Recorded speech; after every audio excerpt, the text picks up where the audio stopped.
Yeah, I know. With my hair looking like this, I'm much more of a Radagast than I am a Gandalf. I'm aware of that, and I'm also aware that when I do a late night video and I've got the rifle machine flashing in the background, I probably do look a bit more creepy, especially with this excessive haircut, than I would do if I'd like was just like sitting down with my Ouija board out on Halloween night for some unknown reason. But either way, you've got me looking like the eccentric that I am and talking like the eccentric that I am because essentially that's essentially one of the things I do.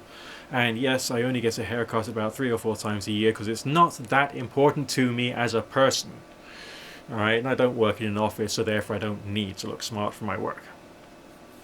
So, but what I'm talking about today is reported experience as opposed to direct experience. Alright, we're talking about like psychic experience here, we're talking about spiritual experience. What is the difference? I think it's the way that people explain things. Because often there is a conclusion which is either explained or is implicit and is brought to you by the person who is explaining it. Because when people are explaining stories about this type and nature, they are people who have something inside them which has a desire to be recognized by other people. Alright, there's a sense of a desire to be recognized. It's one of the reasons that we communicate. In many ways, it's one of the reasons why I'm here making these videos, because I've got these points of view and I think that they could help someone. Maybe, just adjust things a little bit positively for someone. I don't know. Alright, so there's when someone is reporting an experience, of course, if it was like really, really dramatic, really, really excessively like clear cut, looking like it's totally real type experience, and yes, I've had a few of those, and then like you got this craving to tell people because we're in a world where there's so much in the way of skepticism and all the rest of that, which is important because essentially you need to challenge ideas in order to get closer to the truth. Yeah, so we need to have that skepticism, but we've got so much of it that the person who's trying to explain stuff then feels very frustrated because they can't get their passion out into the world. Therefore, they themselves could like say a few different things to change the direction of the conversation or argument. To try and help to bring to a certain extent that willingness and that desire for the information to be recognized by another human being so that they can have that human touch on that subject. Alright, so therefore I think that this is one of the reasons that reported spiritual experiences we've got to look at in a very understanding light. Because underneath all of the mythology about let's say psi experiences and ghosts and all the rest of it, underneath all the mythology, all of the legend channel stuff, throw that away, underneath all of that there would be some truth which is not represented by all of the weird media that you've watched, which is there to increase your faith in being a teenage witch or whatever the fuck it is you're being at the moment. Alright, don't, okay? There's clearer ways of building your understanding, one step at a time, and logically and rationally, and not just heading it straight into fantasy and belief. All right.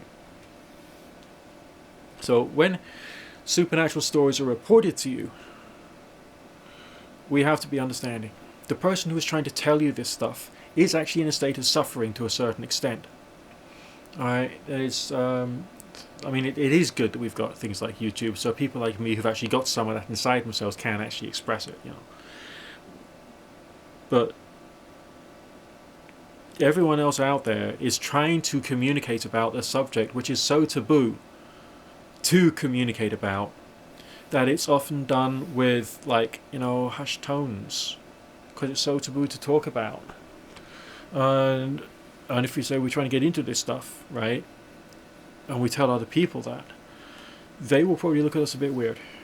And that's understandable from where they're coming from. Not everyone was born the way that I was. And I was certainly not born the way that you were, and you weren't born the same way that the person next to you, and your life experiences and all the things that's molded you has put you, created you to move in a certain path, in a certain direction. And even though you don't know it, the things you've been doing and saying today could even have been influenced by something that happened in the very earliest days of your life, okay, and the various issues and traumas associated with that.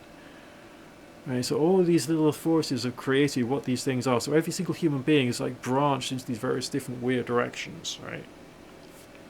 So of course, you know, your thinking is going to be different to the thinking of another person who's even of the same like culture or denomination, race, neighborhood, nationality, who's been to the same school as you, and all the rest of that. Because your neural pathways, your understanding is going to be growing and developing in a different direction. But a lot of the things that people like me experience is because the direction of travel, I suppose, has been so remarkably different.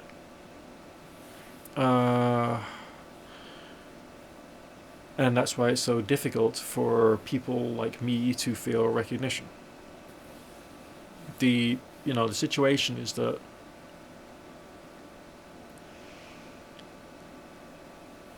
when we clear up all of the murky thinking and ideas surrounding psi phenomena, and we could roughly call magic a combination between ESP plus mediumship plus forms of radionic healing. Okay. Then maybe that could be like accepted in a more real sense. Okay. There's been so many blown up, exaggerated, over the top stories, right, about all the stuff which is spoken of here.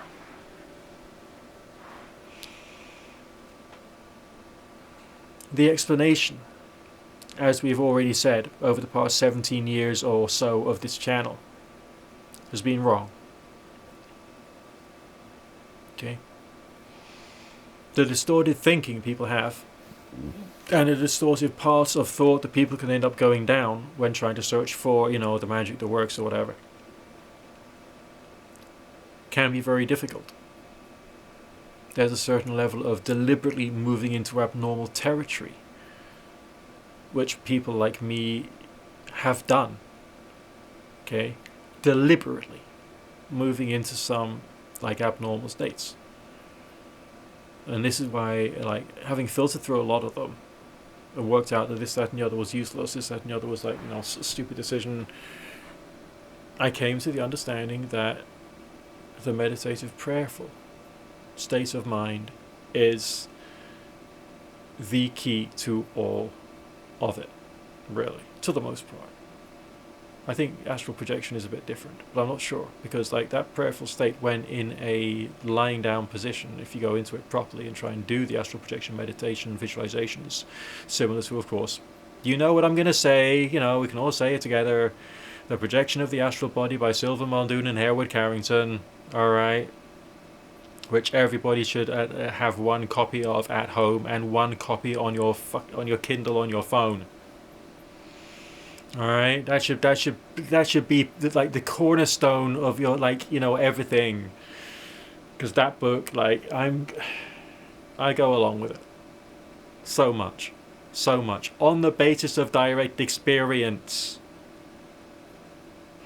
because of dedication to it and because of taking time over it. Isn't that the case though, right? When we're trying to be a this, that, and the other, okay, we go through certain paths and it makes us a certain way. So when we're developing ourselves, the various different exercises and attitudes of mind and all the rest of that we go through during our journey is all going to sculpt us in different directions.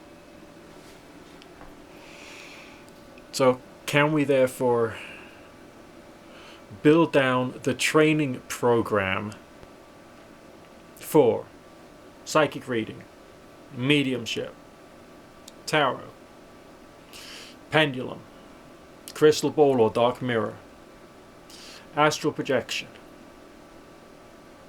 dream telepathy, energy sending?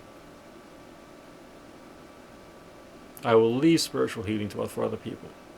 I really wanted to do many more videos about healing, but YouTube's got things about that.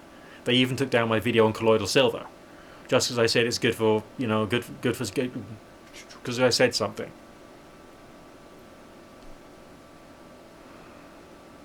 But that's YouTube for you.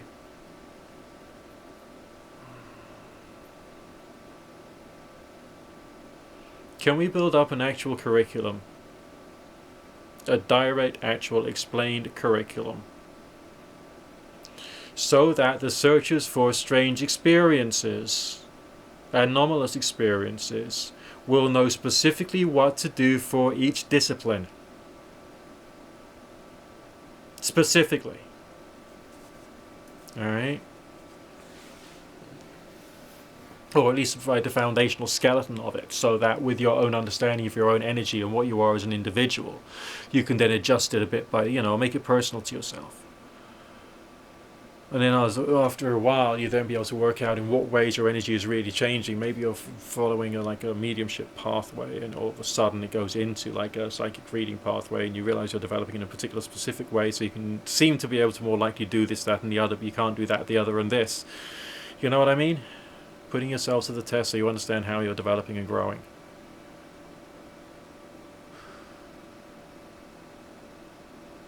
Does that make sense? Okay, but this video is not being coherent, has it? Okay.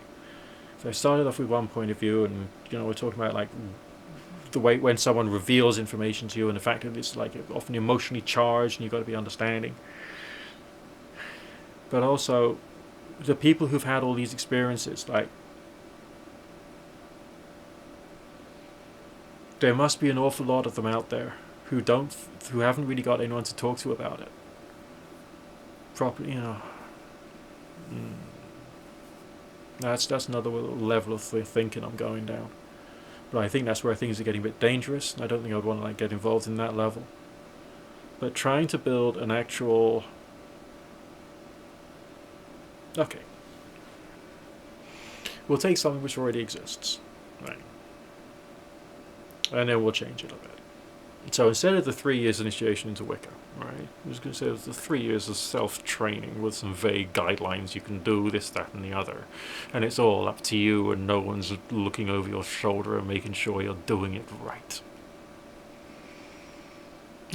Just the actual understanding. And on top of that, with no cult bollocks. No... you gotta believe this, that, or the other. No one turning around to you and telling you that your karma will be destroyed for all eternity if you cross over the circle, thus making you terrified of going to the toilet in the middle of a ritual. They're like that. No rubbish about, you can't do this, that, and the other at this particular phase of the moon because it'll work badly against you and Hecate will hate you. I mean, for fuck's sake. What do they say? If you're inviting things into your life, it should be done on the waning, on the waxing moon, that's right, or the full moon, yes. And if it's something you're banishing from your life, it's got to be done at the waning moon or the dark moon. Yeah, but if you're inviting something into your life, you're also driving something out of your life. If you're inviting wealth into your life, you're driving out poverty. If you're driving out poverty into your life, you're inviting in wealth. So therefore, do as any bloody phase of the moon, it doesn't matter. Unless, of course, that's somehow psychologically healthy for you, because it helps you to get into the right state of mind to be able to do what it is you think you're doing. But it's not a dogmatic fucking thing. Under any circumstances, just grow up. Intention, attention, perception, delivered skillfully with good emotionality, raised energy, love. Is that a possibility? Can we actually create? After, of course, the one who came before us, Silver Muldoon. That style of writing. No, I'm not good enough. But, I think it's actually got to be done. An actual specific formula for all these things.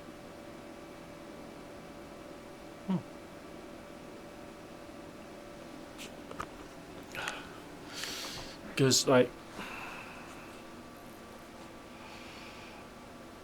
there's no such thing as a psychic. A psychic, right? Two little words, right? Put together, they infer something. That there's a particular quantity or quality of skills, and they produce particular specific results, and we're going to call this being a psychic. No. there are psychics, different types, every single one of them unique. It would be better to call it a psychic spectrum. We are on the psychic spectrum. We are not psychics.